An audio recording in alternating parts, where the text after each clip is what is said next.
WhatsApp. तो कैसे हो सब लोग। तो आज हम बात करने वाले हैं हमारे प्यारे मीडिया सिस्टम के बारे में। लोग सोचते हैं कि न्यूज़ कितनी बढ़िया है, सुशांत सिंह राजपूत को जस्टिस दिला रही है, सारी न्यूज़ कवर कर रही है, वाओ वाओ। तो मेरे बच्चों सुनो, अर्नब गोस्वामी पिछले 3 महीने से नेपोटिज्म पर वकालत कर रहे हैं और अपनी वाइफ को अपने खुद के चैनल पे रिपब्लिक भारत में हेड बना रखा है। महीने हो चुके हैं सुशांत सिंह राजपूत की डेथ को और इन लोगों ने अभी तक उसके फेस से टीआरपी कमाना बंद नहीं किया है। कोई उसके फेस की आड़ में अपनी फिल्म प्रमोट कर रहा है, कोई खुद को प्रमोट कर रहा है, कोई अपनी टीआरपी बढ़ाना चाह रहा है। आप कुछ आएंगे और बोलेंगे भाई उसको तो जस्टिस मिल गई, रिया तो जेल चली गई। अरे तो मेरे प्यारे बच्चों, रिया जेल सिर्फ ड्रग्स के सिलसिले में गई है, ना कि सुशांत सिंह राजपूत के केस में। सीबीआई और ईडी इन दोनों के पास सुशांत का mobile, bank details, bank account, call records, हर चीज़ है। इन तक को एक पक्का सबूत नहीं मिला कि उसका सुसाइड हुआ या मर्डर हुआ या कुछ भी हुआ।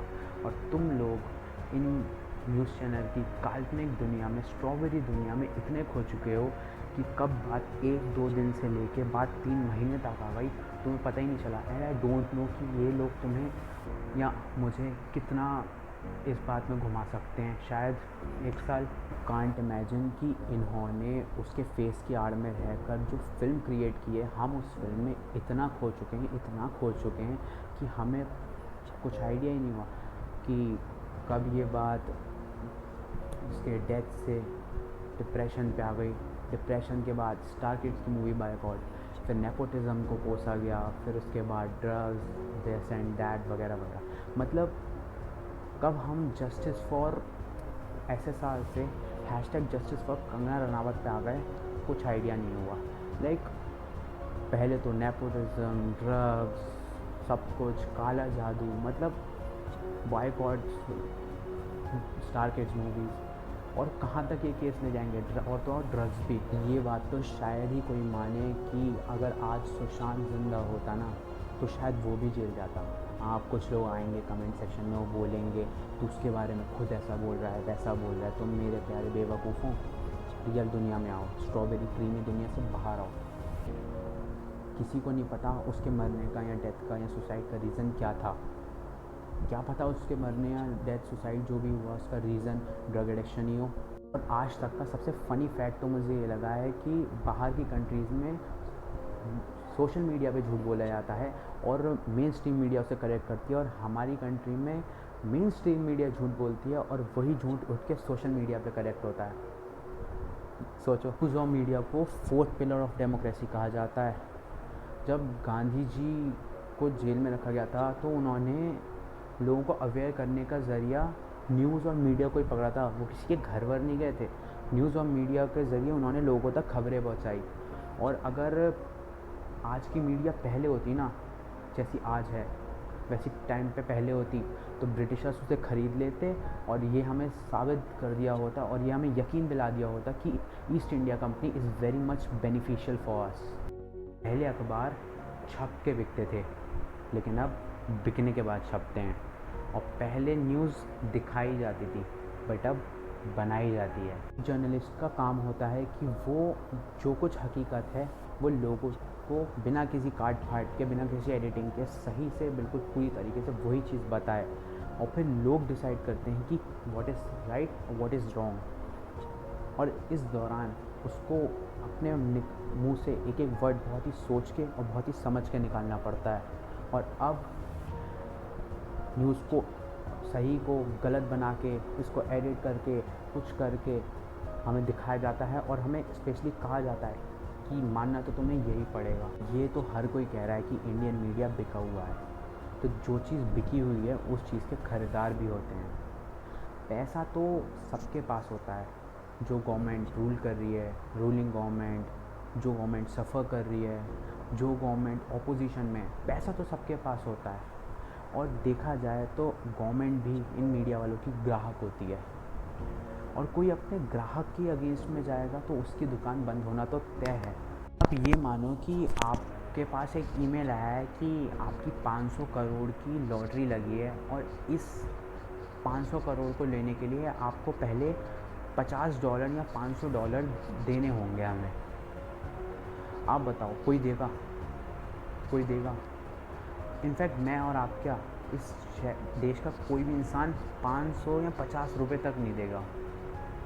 6.5 करोड़ $90 मिलियन का नुकसान हुआ है इस ईमेल के फ्रॉड के चक्कर में। तो आप सोच सकते हो कि लोगों को गलत चीज़ें बता के उनसे काम निकलवाना कितना आसान हो जाता है यहाँ पे। अब लोग ये सोचते हैं कि वो अपनी मर्ज़ी से वोट देते हैं। अब आप खुद ही बताओ कि अगर आपको वोट देना होगा किसी अपने फेवरेट कैंडिडेट को, तो आप के पास वो थोड़ी चल के आएगा कि मैं तुम्हारा फेवरेट हूँ, कि मैं ऐसा करता हूँ, मैं अच्छा हूँ, मैं वैसा हूँ, मैं ऐसा हूँ। प्रधानमंत्री खुद थोड़ी चल के आएगा। एक न्यूज़ मीडिया एक लौता ऐसा ज़रिया है जहाँ से आप इन्फॉर्मेशन लेते हो, सोचते हो, समझते हो, डिसाइड करते हो, उसके बाद फिर वोट देते हो। होता तो ऐसी है ना।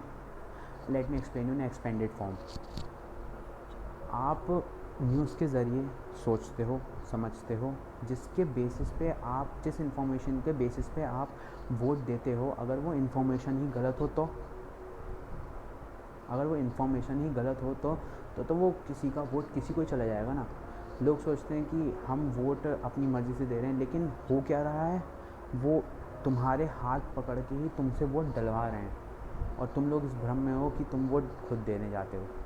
2019 में वाइट हाउस के प्रेसिडेंट ने एक बात कही थी कि रूलिंग गवर्नमेंट जो होती है उसका एक्चुअल अपोजिशन मीडिया होता है।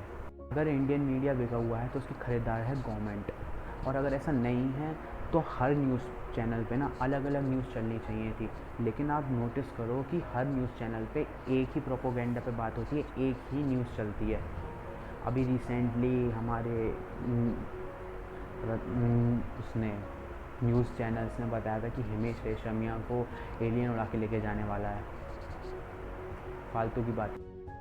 तो कोई पॉलिसी या बिल पास होता है ना, तो उस पर आपको ज़्यादा दिमाग लगाने की या ज़्यादा सोचने की ज़रूरत नहीं है, क्योंकि नुकसान बताने के लिए रवीश कुमार और फ़ायदे बताने के लिए सुधीर चौधरी हमेशा आपके सामने प्रस्तुत रहेंगे ही रहेंगे। सुधीर चौधरी से याद आया कि 2007 में एक केस आया था उमा खुराना का, जिसमें इन सुधीर चौधरी साहब ने टीवी पर आकर ये बात बोली थी कि उमा खुराना, जो कि एक मैथ्स की स्कूल टीचर है, वो अपने स्टूडेंट्स की पिक्चर्स क्लिक करती है या फिर कहीं से निकालती है और उन्हें गंदे गंदे काम में यूज़ करती है और उन स्टूडेंट्स को भी लगाती है।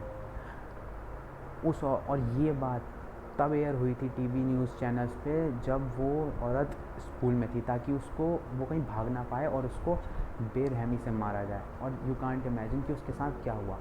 उसके कपड़े फाड़ दिए, उसका ब्लाउज़ तक फाड़ दिया लोगों ने बीच चौराहे पे। उसको 7 दिन तक तिहाड़ जेल में रखा गया, जिसमें से ये पता चला कि 2 दिन तक वो लगातार दिन रात लगातार रोती रही। 7 दिन बाद केस बंद हो गया। उमा खुराना की सारी जॉब, उसका फेस, उसका सब कुछ पैसा वैसा सब छिन गया। वो बेगुनाह साबित हो गई और सुधीर चौधरी ने माफ़ी मांगी। अब आप मुझे बताओ, क्या ये अपराध, ये जो उसको इतना वो किया गया था, क्या ये अपराध सिर्फ माफ़ी मांगने लायक था? ये बात मैं आप पे छोड़ता हूँ, सोचो और जवाब देना। सिर्फ माफ़ी मांगने लायक था या कुछ और? सुधीर चौधरी की 1.5 करोड़ रुपए पर मंथ की इनकम है और ऊपर का पैसा अलग। तो ये बात बिल्कुल नहीं कह रहा कि आप लोग न्यूज़ मत देखो, बिल्कुल मत देखो, मैं ऐसा बिल्कुल नहीं कह रहा। बट मैं सिर्फ ये कह रहा हूँ कि अपना डिसीजन इन लोगों पे मत छोड़ो, क्योंकि यहाँ कहीं ना कहीं आज भी ऐसे सुधीर चौधरी हर महफिल में मौजूद होंगे, क्योंकि यहाँ पे नंबर 1 रहने की होड़ में ना ये लोग किसी को भी नंगा कर सकते हैं कहीं पे भी।